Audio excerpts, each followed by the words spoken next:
What's up, YouTube? Recently, I came across an article talking about an episode of The View that aired a couple of weeks ago, and they had a D.L. Hugley on the show, and they were discussing the whole African American women having the highest percentage of HIV infection. And from what the article said, D.L. Hugley went on to say that this is because black men on the down low, and obviously Sherry Shepherd came on and co-signed that, and said, it's black men on the down low who are having unprotected, risky sex with other black men, and they're bringing that home to their girlfriends and their wives. And I'll talk about her comments later, but I want to address D.L. Hugley going to the whole black men are on the down low. Now, I put black men being on the down low in the same category as Bigfoot and unicorns. Myths. Nothing substantial behind it.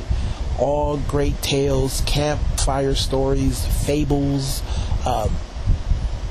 fantasy, not concrete. Okay? It's not something that happens in our reality. It only happens in the movies. It's as simple as that. And fantasy like books.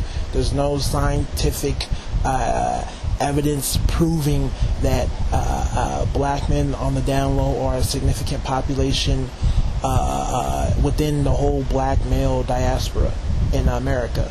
And if we're so key in spreading HIV amongst black women, how come the powers that be, Mr. White Man, how come he hasn't really came through and probed the whole inner workings of black men on the down low? How come more attention isn't really given to this topic or subject? It seems a little bit far-fetched. That's why. It seems pretty stupid. I'm sure the powers that be would love to come on and, expose black men on the down low just to shame black men some more. But it's really hard to promote that bullshit when black men are, seen as being hypersexual, the most masculine, the men who will nail anything that's walking and it's a female. How can we have that stereotype, but then turn around and be secretly gay, secretly on the down low? Like I said, it's a story, it's a fable. It's a twist on reality. That's all it really is. There's nothing true behind it. It's one of those stereotypes that, unfortunately, white people didn't even create and place upon black men. Black women did. You got women who are hurt or women who haven't been chosen, and all of a sudden, their problems are because he was secretly gay. He doesn't want me because he's gay. Believe it or not, I shit you not, I've had that said about me before. I'm not even lying to you. Right, I really wasn't checking for a group of black women. I was trying to do my thing, and I found out from a fellow black female friend that, they thought that I was gay. Right? And this is so for reals. And like I said, I really think that this is where it comes from. Right? Because, you have that stereotype of black men as seen as oversexed, but you do have a significant amount of black men who have some sort of self-control. So we're not trying to nail everything that walks, and even if we are attracted, doesn't mean that I'm trying to hit or sleep with you. You're seen as being gay. So you can easily see how that stereotype has grown and got out of control. But like I said, it's a campfire story. There's nothing true. If you're going to talk about black men on the down low, make sure you talk about Bigfoot, unicorns, and UFOs next, because that's really all it is. And in closing, if we were so significant in terms of the spread of a deadly disease, and you have interracial dating with black men and on the rise, why isn't there more attention placed on this group? Where are all the undercover stories? Where are all the exposés? Diving into the world of black men on the down low. With the hidden camera and the hidden microphones, it's just not there. Because it's really a hard story to sell. But once again, I'm sure if there was enough evidence to support that black men are down low, the white media power structure would have got a hold of it a long time ago.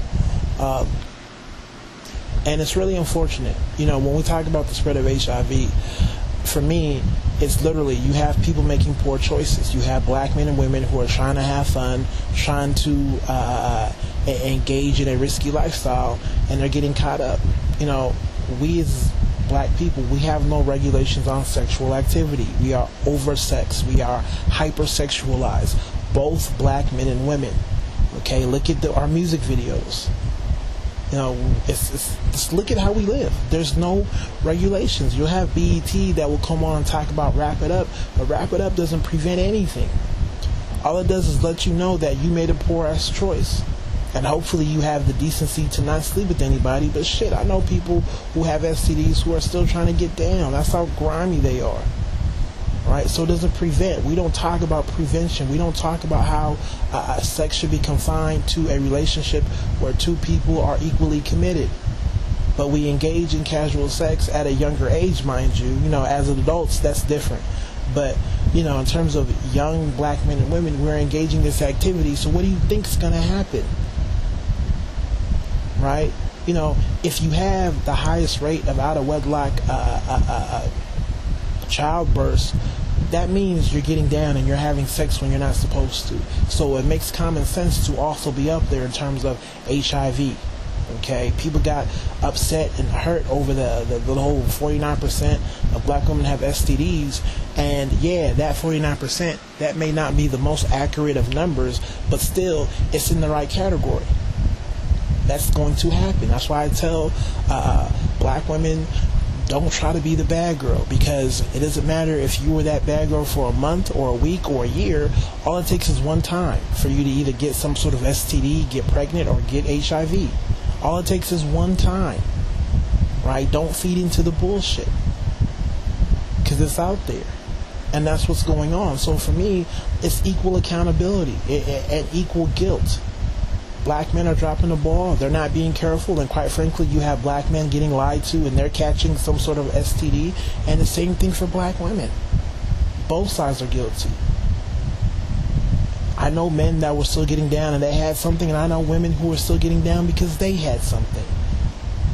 I know people that will give you something out of spite and they want revenge. That's how fucked up it is.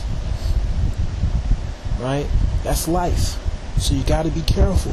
So for D.L. Hugley to take a great opportunity to, shed light on the fuck-ups of both black men and women, but he didn't do it. He just went to blame black men. I have the utmost disrespect for that man. Don't mention him to me at all. He's X'd out of my book, and I will tell it to his face if I ever do meet him. I lost respect for you. For you to come on and spew out that bullshit when you know that both sides are living foul. That's ridiculous. So that's my take on that. But in regards to why black women are up there in terms of the highest case, like I said, this goes back to that bad girl phase. Okay, yeah, a lot of girls have that inner bad girl, but for black women, it's especially dangerous. Okay, and quite frankly, there's nothing in our culture that prevents black women from living out that bad girl phase, whether it's a month, a week, or a year. And when you go through that phase, you're gonna get hit hard. Okay, it's really unfortunate, but a lot of black women who enter into college and they go through their first year, okay, they're especially prone to that. I know a lot of freshman girls that fall off. Okay, when I was in school, seen it happen 4 years in a row.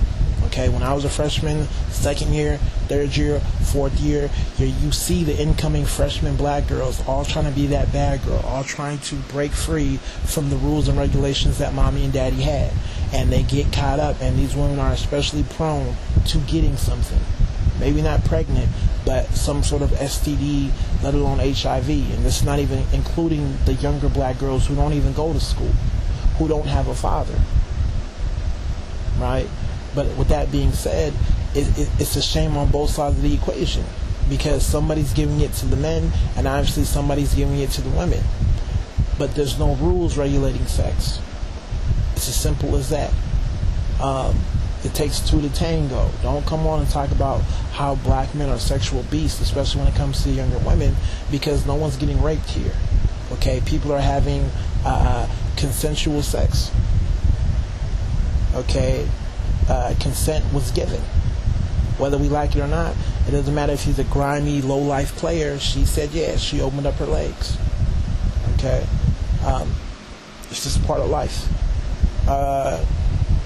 So that's my take on it. Like I said, D.L. Hugley had a great opportunity to, pump out some good information and some, good dialogue, but he chose not to. He took the easy way out. He chose to throw black men under the bus, and this is shit I'm talking about.